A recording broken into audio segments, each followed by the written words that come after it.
Welcome to the BullCast podcast. I'm Katie Pickler, and with me today is Court Winsett. Hello, Katie. And Cameron Spann. Hey. The economy. It's the economy, stupid. This is the ultimate jargon term.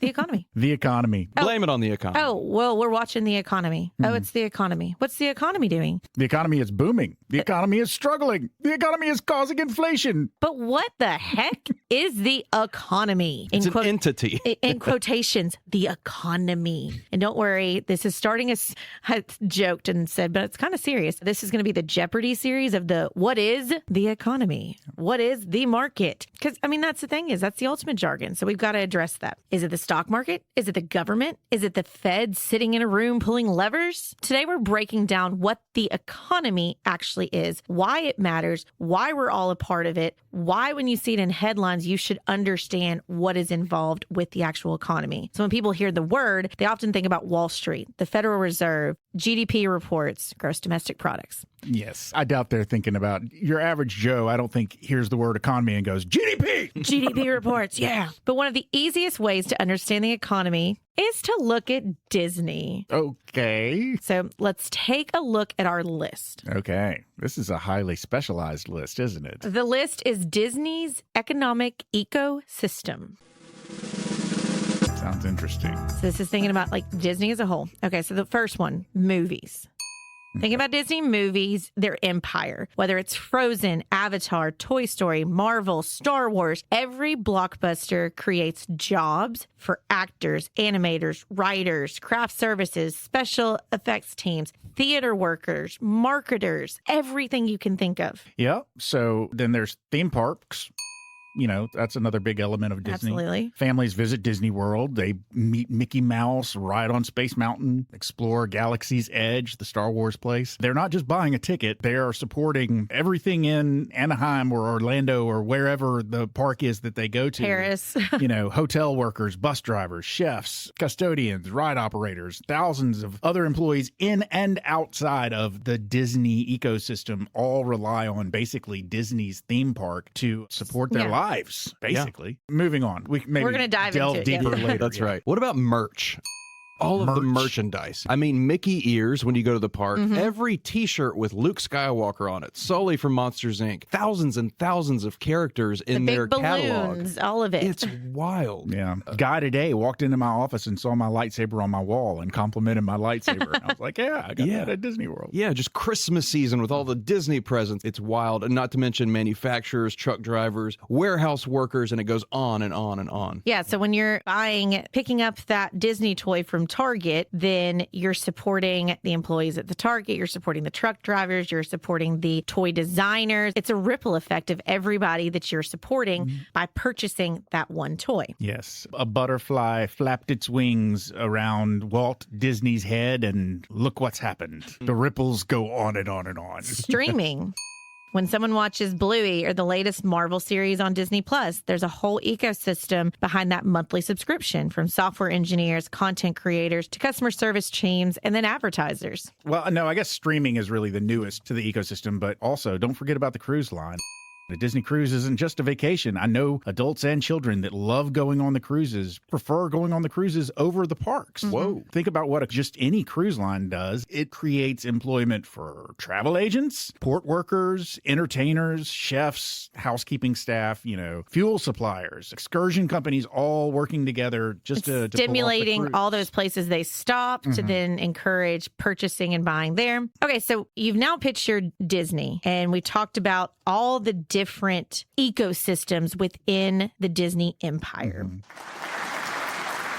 So what is the economy? The economy is the system of how money, goods, and services move through a country, region, or through Disney World. Think about your morning commute. Before you even get to work, you've probably participated in the economy several times. You might have to buy gas. You probably bought coffee. You drop your kids off at daycare, stop for breakfast maybe. Not me. If you're traveling in an area that has toll booths and stuff like that, you probably paid a toll. All of these actions are... Drove on a public road that somebody's been paving. Yeah, there's that too. Or not in the case of Memphis.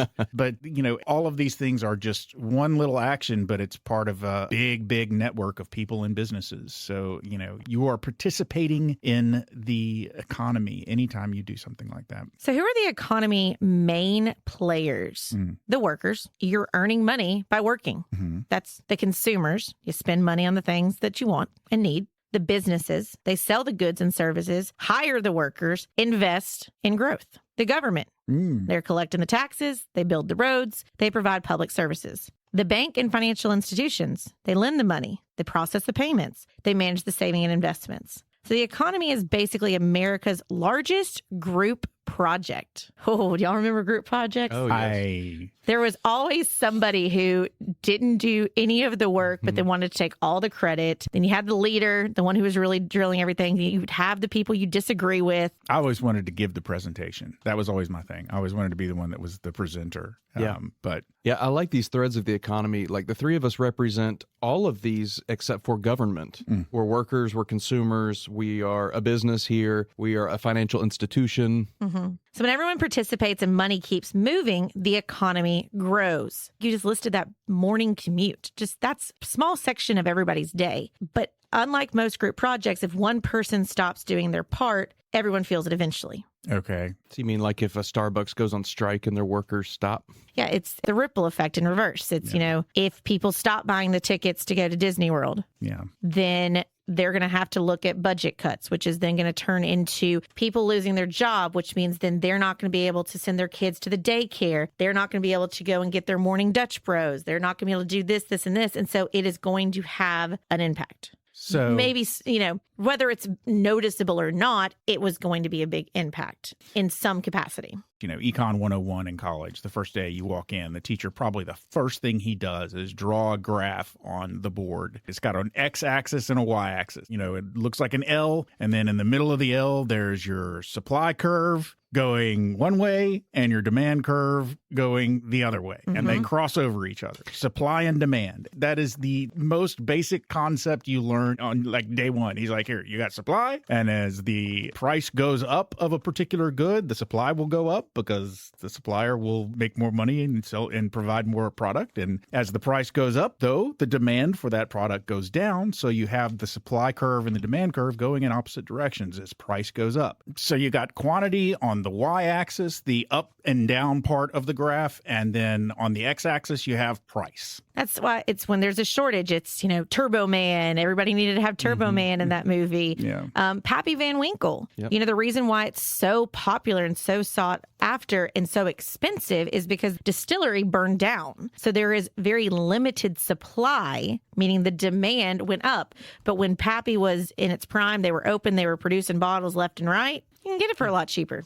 Remember when Disney World a few years ago built that really nice Star Wars hotel? Oh, yeah. And it was crazy expensive. Within 1 year, they tore it down. And some of the commenters were like, why don't you just keep it open? Like, at least you'd be making a little bit of money. But they said they tore it down for tax reasons. I guess over time, they're saving more money. Somebody ran the numbers of keeping that up. And that is crazy because I looked at it. I was like, that sounds so cool, but it was so expensive. I think they said for a family of five, it could be up to $8,000 to stay there, which is and wild. didn't include tickets to the park. But that's a huge business that they were able to figure out, okay, to staff and keep this running and to continue to rent it out, how long can we be at a loss? And I'm sure there's tons of things like that where they've tried it out. Let's throw it way back. It's the juice worth the squeeze. So basically, when we're talking about the economy, we're not talking about like some faraway concept in Washington, D.C. or on Wall Street. We're talking about daily activity of humanity, basically. Movement of money, goods, services, and labor all around us. It's what everybody does and everybody participates in. So how do we know if that's doing well? GDP. GDP. There it is again. GDP, gross domestic product, the value of all goods and services produced, aka the economy's report card. That's a good way to think of it. If GDP is growing, businesses are producing more, consumers are spending,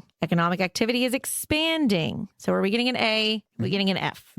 That's important to look at that. Is the economy doing well? Part 2. Unemployment. the percentage of people who want jobs but can't find them. So they're not measuring, again, I think we talked about this when we talked about the report. You can't look at just everybody who's unemployed because then you've got to take out those that are retired and want to be unemployed. Yeah, and those just that are simply underage. not looking for a job. They are specifically looking for people who are looking for a job but cannot find one. That is unemployment. Low unemployment generally means more people are earning paychecks, more money is circulating, businesses are hiring, and, the economy is growing. And what is the unemployment rate is one of the two mandates of the Fed. Yes, okay. Yeah, we're on the same page. So that was one. The second is inflation. Right. How quickly prices are rising. For example, your Chick-fil-A order cost more than it did a few years ago. I got that right. A little inflation is normal. Too much inflation hurts purchasing power. Bummer. Okay, interest rates. This is another thing you hear a ton. Oh, what are the interest rates doing? This is the cost of borrowing money. Higher rates make mortgages and loans more expensive and slow spending. Oh gosh, I can't buy a car because that interest rate is too much. It's going to cost me too much to borrow that money. Or lower rates encourage borrowers to spend.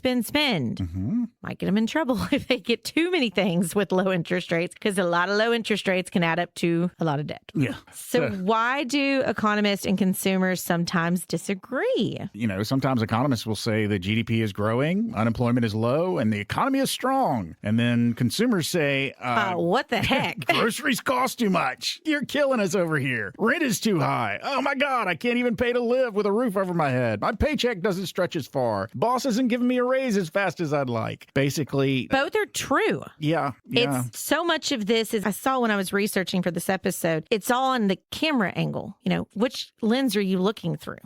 Because that can make a huge difference. Perspectives can both be true in this. Economists measure broad trends. Consumers experience the economy personally. And so they're looking at a large area. We're really comparing. And so that's why it can be at the day-to-day level, we're experiencing something different than what as a whole we're looking at. So the economy versus the stock market. One of the biggest misconceptions is that the stock market and the economy are the same thing. Yeah. So just because the stock market is going off, it could be going crazy. It could be just like skyrocketing. And what do we mean by the stock market? Well, that's a whole other thing that we've talked about before. What is the stock market? But, the Dow Jones Industrial Average could be just going through the roof. It could be just going up, up, and up. But that doesn't necessarily reflect that the economy is also seeing the equivalent type of direction of growth as the market. They are different things. So I am given to provide to you, my dear listener, a fun car analogy. I like analogies. So if you've got a car, the economy is the engine. The stock market is the speedometer. They're related, but they don't always move together. The stock market focuses on what investors think will happen in the future, what investors think will happen to businesses in the future, because the stock market, of course, is where you buy and sell pieces of companies, right? Economic data tells us what's happening now or what recently happened. Yeah, so kind of going back to the Disney, when we talked about that, think about it. People often judge Disney by the ride they're currently standing in line for. Oh my gosh, I have been stuck in this line for 90 minutes. This place is awful, overcrowded. This is ridiculous. Or, heck yeah, I just walked on a Space Mountain. Best day ever. So the economy is very similar to that. If your rent jumps up 20%, your personal experience may feel terrible if you're waiting in line. But if someone else just got a promotion and a raise, their experience may feel great. Meanwhile, economists back at Disney, they're standing on a tower, looking at the screens going, oh, great. Looking at this park, attendance is up 5%. Yep. That's kind of to help you look at the perspective. The park has grown. This is going to be kind of a repetitive to what we already talked about, but this is something simple that I want to make sure we explain in a couple of different ways so you do get it. If the economy sounds like something, people are talking about on CNBC, it's because they are. Here's a different version of a cheat sheet separate from just Disney. The economy, the Marvel universe. So yes, that is Disney, but every movie affects the next movie. Every character affects the larger story. If one major piece breaks, everyone feels it. The economy works the same way. Workers, businesses, consumers, banks, government are all connected. Consumer spending. Here we go. This one's for Nicole. Taylor Swift fans. When fans buy tickets, hotels fill up, restaurants get busier, airlines sell more seats, merchandise flies off the shelves. One purchase creates activities for dozens of businesses. If Mardi Gras was ever to leave New Orleans, New Orleans would feel it because you would not have all that tourism coming in. Any place that has a tourist attraction, they feel it. You know, places that have the largest ball of twine, like they're going to feel if that goes away. We talked about Chick-fil-A, McDonald's menu. Remember when a value meal felt like a value? Inflation is when the same burger and fries and drinks cost noticeably more a few years later. Interest rates, low rates come on in, high rates not so fast. The stock market equals social media. If it reacts to rumors, excitement, fear, and expectations. Sometimes it seems disconnected from reality. Just because a stock is trending doesn't mean life is better for everyone. We've probably said a million times the references to our own life or references to our parents' lives. My dad used to love to talk about how he could go sit in a movie theater all day for a nickel. Mm-hmm. I know I have said on the podcast that a double cheeseburger value meal from Wendy's used to cost me around $5, and now I think it costs over $10. These things, it's crazy.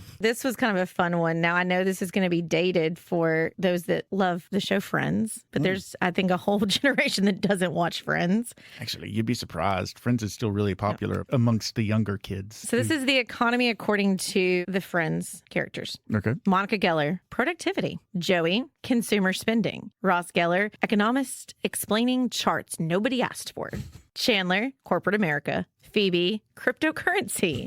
Rachel Green, retail spending. So together they're the economy. If one friend has a problem, the other notice. If everyone is thriving, Central Perk is packed. So the economy is basically one giant season of reality TV where millions of people are simultaneously earning, spending, borrowing, investing, saving, and arguing about whether things are getting better or getting worse.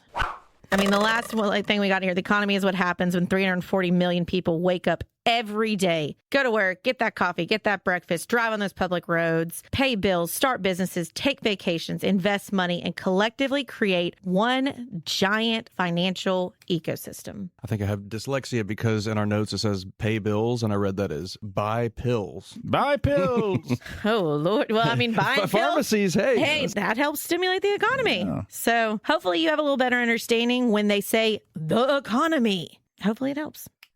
Oh, there's the closing bell. Ladies and gentlemen, you've made it to the end of yet another episode of the BullCast podcast. If you liked what you heard and you'd like to hear more, please feel free to go to your favorite subscription service and sign up to have our podcast delivered directly to your device every single Thursday at noon. If you'd like to find out more about Cortland, Katie, Cameron, or Nicole, please feel free to go to our website. That website is bullcastpodcast.com. We've got pictures up there, we've got our bios, and we've got a place where you can drop a comment or suggest a topic you'd like to hear us talk more about. But I mentioned pictures. We do have more pictures available on this thing called Instagram. Our Instagram handle is @BullCastPodcast. We also have an X handle, which is also @BullCastPodcast. And rounding out the social media, we have a Facebook page, which is called BullCast the Podcast. So you can check us out there and interact with us there too. But as I do on every single episode, I always like to mention that Katie, Cameron, Nicole, and I all work at a place called Pickler Wealth Advisors. And if you'd like to find out even more about us, find out about what we could possibly do for you, find out about our amazing team, or find out about our boss, David Pickler, please feel free to go to that website. That website is picklerwealthadvisors.com. That's advisors with an O. Not an E. Ladies and gentlemen, we have given you everything you need to go out there and participate in the economy. So for now, I'm Court. I'm Katie. I'm Cam. And we're done.